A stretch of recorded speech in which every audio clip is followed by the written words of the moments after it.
ایمان کی مٹھاس۔ حضرت انس بن مالک رضی اللہ عنہ نے بیان فرمایا کہ نبی صلی اللہ علیہ وآلہ وسلم نے فرمایا، جس شخص میں یہ تین چیزیں پائی جائیں وہ ایمان کی مٹھاس محسوس کرتا ہے۔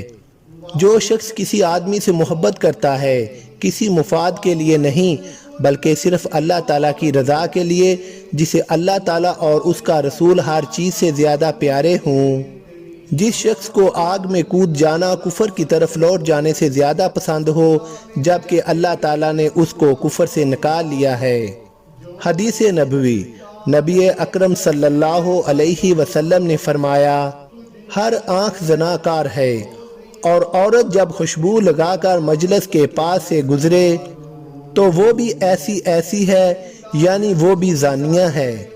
حدیث نبوی، حضرت معاذ بن مالک رضی اللہ عنہ نبی صلی اللہ علیہ وسلم کی خدمت میں آیا اور اس نے زنا کا اعتراف کیا 2 بار، تو آپ نے اس کو واپس بھگا دیا۔